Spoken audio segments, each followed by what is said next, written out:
Paul SLR104 from Arsenal in a 545 by 39. This is the first time when we have a 74 type rifle on a 5,000 rounds challenge. So welcome home, Arsenal.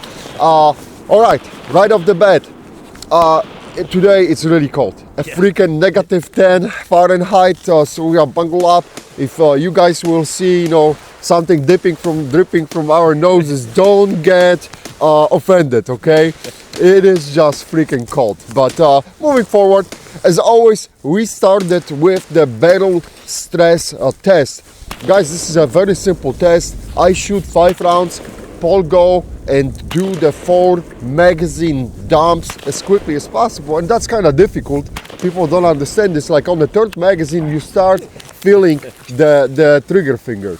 Right, it's taking a toll. But we have this ALG AKT trigger. It helps. This trigger is much faster, and we already know what the Arsenal triggers can do. We don't care. I put an ALG trigger. ALG trigger never went through the 5,000 rounds challenge. So golden opportunity here to see how the trigger will perform. But anyhow, you did the magazine dumps. The rifle goes back to me, and I shoot the group again to see if the group shifted or not.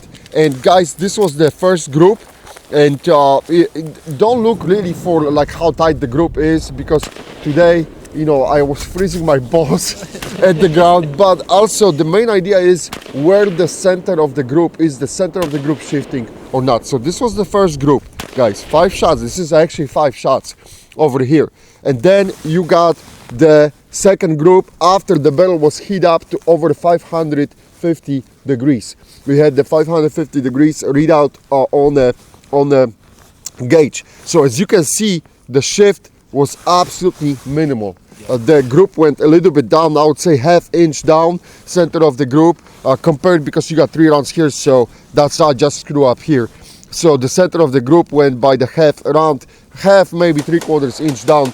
That's from 25 yards, so that's not bad compared to what we have seen from the other rifles and how they were grouping. This barrel is holding up very nicely.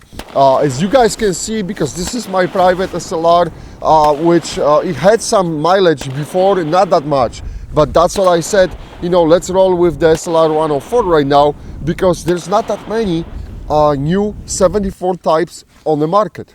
All right, and that's the tragedy. That round 545 by 39 is awesome. I honestly prefer 545 by 39 versus the 7.62 by 39. But that round, let's be honest, it's not as popular in United States. It's not as cheap. And because of that, you don't have that many selection of the rifles. The another rifle to watch for would be the Vapor FM 74. I see that the Caver is again bringing those back. Importing them, and maybe fingers crossed, if the President Trump will deliver, maybe we'll get the Saigas back, and the Saigas will be back in the 545. But that's that's a stretch. We don't know what's going to happen with this. But going back to this rifle, recoil is absolutely minimal. This is a pleasure to shoot, and this is a very accurate round. We will see, progressing with the test, we'll see how this round will perform. We'll stretch it out. We'll maybe try to take it even to the 600 yards. We will see. But as of for today, rifle run like a freaking sewing machine.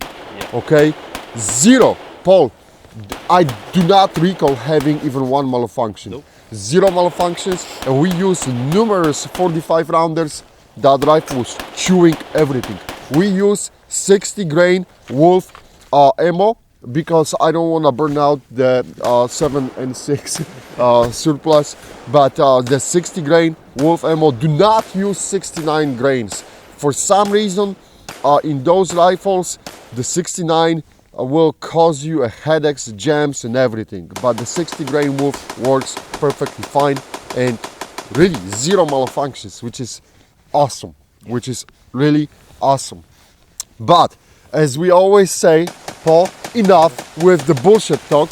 Let's dive in and see what we got inside. Of course, the magazine is empty. It's just for the show.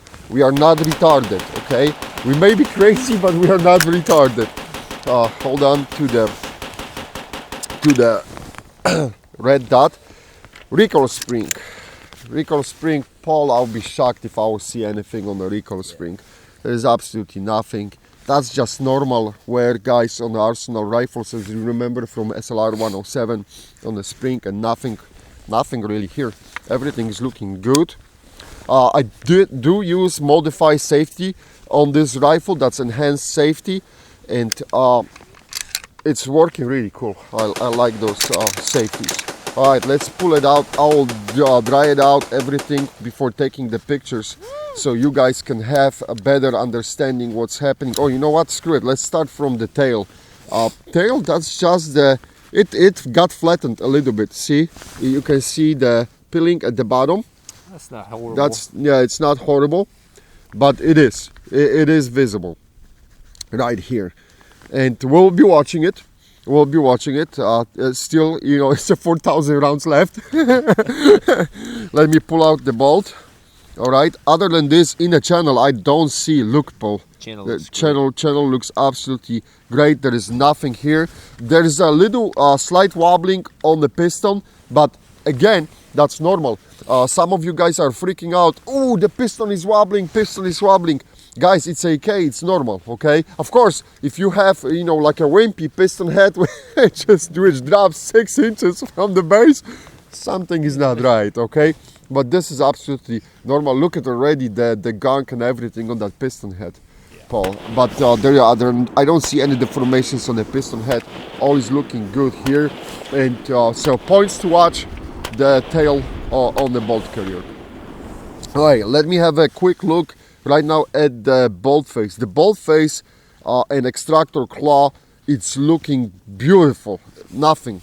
And the rifle has very healthy extraction, zero problems today. Now the front of the locking lugs, everything is looking good, Paul. Look, this is absolutely smooth, nice and easy. And that's what we want to see, right? At the end, the firing pin, I don't see anything on the firing pin. And this one is looking nice, but this one is free floating regular firing pin, and I love it because you know, think about the spring loaded firing pins. Even if you will remove the spring, guys, the pin will be still working fine. The regular case, they do not have the spring loaded firing pins. I think it was done only because some lawyer had a brilliant idea, you know, for some liability issues or whatever, to put the spring-loaded firing pins in the rifles. But no issue, everything is looking cool here. All right, now I'm looking inside the receiver, and the trunnion is looking good. I don't see anything pop. There's nothing really jumping out here.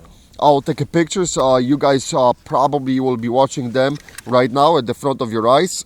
At the bottom of the trunnion, again, nothing. Nope. All looks absolutely normal.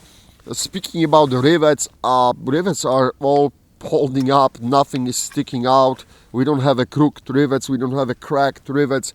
Everything is looking nice. Trigger. Guys, I promised to talk to you about the trigger. With the ALG AKT triggers, you have to, there are two things which can happen, and I marked the rivet on red so you can see better. There is a rivet for the trigger guard. Arsenal is putting that rivet, and that rivet is sticking out. So if you put the ALG AKT trigger, the disconnector from the trigger is hitting the rivet, and two things can happen. You can either break the disconnector, or you will push out that rivet. I have seen this happening. The guys really push out the rivet or deform the rivet. The best way to combat this problem is just take a Dremel tool and Dremel off the tail on the disconnector, because it doesn't have to be that long. And that's it. That takes care of the problem. Zero problems today. Nothing. All right. All right, Paul, if I can have the bolt carrier group. Oh no, I didn't have to. Look at this. I didn't have to use the technology. My retard strength was enough to pull it out the gas tube. Gas tube. I don't see anything happening on the gas tube. We of course have the Kyber Customs cheese grater. but everything is looking good here. And the barrel is looking good, nothing here. The gas block, let me have a look inside. Beautiful, absolutely nothing on the gas block either. And how the pins are holding up, imagine this, the front post didn't drift it away from us during the shooting, right? The front post is looking good, the cleaning rod is holding up, cleaning rod wasn't walking out either. All is looking good here, Paul. I don't see anything jumping out. We do have on this rifle the triangle stock. I hope that at some point maybe we can put the JMAC Customs adapter and put some pressure on the JMAC Customs adapter and see how this is going to work with. We'll see what's going to happen. For now it's a regular triangle stock, and it worked out okay. You know, nothing major happening. So so far so good. That was the warm-up, first 1,000 rounds on the SLR104. Starting the next episode, we should have more fun. We will do some drops, and if the creek will be unfrozen, which doesn't look very promising right now, but if the creek will be unfrozen, maybe we can do some creek drums too. But for sure, we'll dump it on the concrete. So far, so good. Fingers crossed. Those who are rooting for the Arsenal SLR104, there you go, guys. The 74 survived. And moving forward.